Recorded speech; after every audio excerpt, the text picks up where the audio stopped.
Los libros de Primera y Segunda de Samuel. En nuestras Biblias modernas, estos son dos libros separados, pero esa división es simplemente por la longitud del rollo. Originalmente fue escrito como una sola historia coherente. En este video hablaremos solo sobre Primera de Samuel. Después de que Israel fue rescatado de la esclavitud en Egipto, ellos hicieron un pacto con Dios en el monte Sinaí y eventualmente llegaron a la tierra prometida. Y ahí se suponía que Israel fuera fiel a Dios y obedeciera los mandamientos del pacto. Antes del libro de Samuel, el libro de Jueces mostró cómo Israel falló completamente en cumplir esa tarea. Fue un tiempo de caos moral y mostró la necesidad que tenía Israel de líderes sabios y fieles. El libro de Samuel provee una respuesta a esa necesidad. La historia del libro de Samuel se enfoca en tres personajes principales. El profeta, Samuel, de donde el libro toma su nombre. Luego tenemos al rey Saúl y después de él, al rey David. Los tres hicieron que Israel pasara de ser un grupo de tribus gobernado por jueces a un reino unificado gobernado por el rey David en Jerusalén. Y el libro de Samuel tiene un diseño fascinante que entreteje la historia de estos tres personajes en 4 partes principales. Samuel es el líder clave y el profeta en la primera sección del libro, pero también juega un rol importante en la siguiente sección, que es la historia de Saúl, la cual se nos cuenta en 2 movimientos: la llegada de Saúl al poder y luego sus fracasos. Y la segunda parte trata sobre su caída y su trágica muerte. Y luego del drama de la partida de Saúl, se encuentra con la emocionante llegada al poder de David. Y luego, la historia de David se nos cuenta en 2 movimientos. Primero, él está sobre una ola de éxito, lo cual es seguido por su trágico fracaso personal en la lenta autodestrucción de su familia y luego de su reino. El libro concluye con un epílogo que reflexiona en toda la historia. Profundicemos y veamos cómo se desarrolla. La primera parte continúa describiendo el caos del libro de Jueces. Y se nos presenta una conmovedora historia acerca de una mujer llamada Ana. Y ella se lamenta porque nunca ha sido capaz de tener hijos. Y por gracia de Dios, ella finalmente tiene un hijo llamado Samuel. Y en su gozo, canta un asombroso poema en el capítulo 2. Y el poema trata de cómo Dios se opone al orgulloso y exalta al humilde. De cómo, a pesar de las tragedias y de la maldad humana, Dios está cumpliendo sus propósitos en la historia.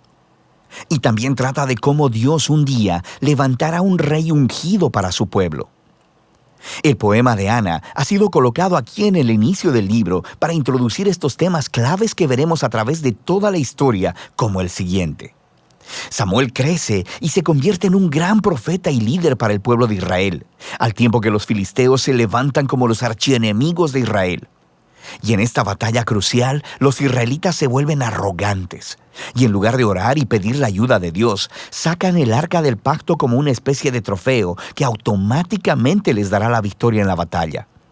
Y así, debido a su presunción arrogante, Dios permite que Israel pierda la batalla y el arca es robada. Así que los filisteos toman el arca y la colocan en el templo de su dios, Dagón. Y luego el Dios de Israel derrota a los filisteos y al dios Dagón sin un ejército, enviando plagas sobre el pueblo. Y los filisteos ya no quieren el arca, obviamente, y la envían de vuelta a Israel. Y el punto de la historia parece ser este: Dios no es el trofeo de Israel y Él se opone al orgullo entre los filisteos, pero también entre su propio pueblo. Y así, Israel necesita permanecer humilde y obediente si quiere experimentar la bendición del pacto de Dios, lo que nos lleva a la siguiente sección principal. Los israelitas vienen con Samuel y le dicen: «Oye, queremos un rey como todas las demás naciones. Ve y búscanos uno». Y Samuel, un poco molesto, va y consulta con Dios, y Dios le dice: «Sí, sus motivos son malos, pero si quieren un rey, dáselos». Y así se nos presenta Saúl.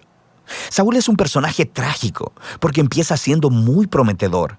Es alto y bien parecido. Es el candidato perfecto para ser rey. Pero tiene fallas de carácter profundas. Es deshonesto, le falta integridad y parece incapaz de reconocer sus propios errores. Y estas fallas se convierten en su perdición.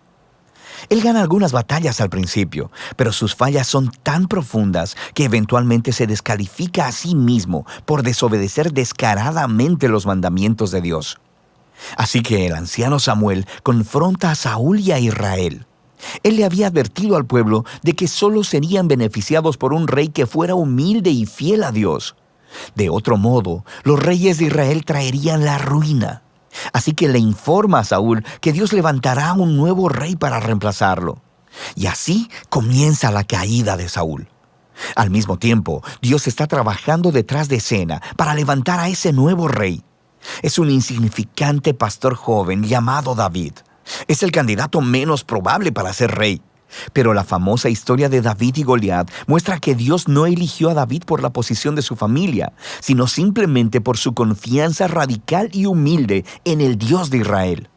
De manera que esta historia encarna todos los temas del poema de Ana. Los orgullosos Saúl y Goliat son humillados, mientras que el humilde David es enaltecido. De aquí vemos a Saúl descender lentamente a la locura, mientras David llega al poder. David comienza a trabajar para Saúl como general, y está ganando todas las batallas, y también está ganando toda la fama. Y Saúl se pone celoso y empieza a perseguir a David, hostigándolo y tratando de asesinarlo.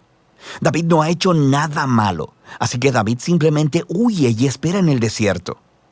Y aquí vemos el verdadero carácter de David. Él tiene muchas oportunidades de matar a Saúl, pero no lo hace.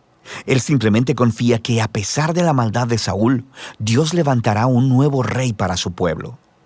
Lo que también es interesante es que muchos de los poemas de David que encuentras en el libro de Salmos están ligados a este momento de su vida, y todos expresan la misma actitud de confianza. Y así que esta sección del libro termina con la espantosa muerte de Saúl después de perder una batalla con los filisteos. Primera de Samuel cuenta algunas de las historias más detalladas y bien narradas que encontrarás en la Biblia. Y los personajes Saúl y David son presentados de manera muy realista.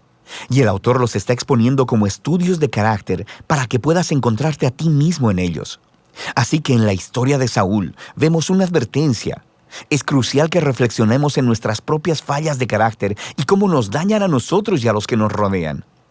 Y con la ayuda de Dios necesitamos humillarnos a nosotros mismos y lidiar con nuestro lado oscuro para que la historia de Saúl no se convierta en la nuestra. David, por otro lado, se nos presenta como ejemplo de paciencia y confianza del tiempo de Dios en nuestras vidas.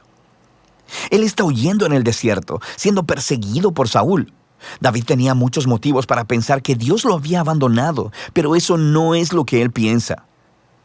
Así que la historia de David nos motiva a confiar en que, a pesar de la maldad humana, Dios está cumpliendo sus propósitos, oponerse al orgulloso y exaltar al humilde. Y de eso se trata Primera de Samuel.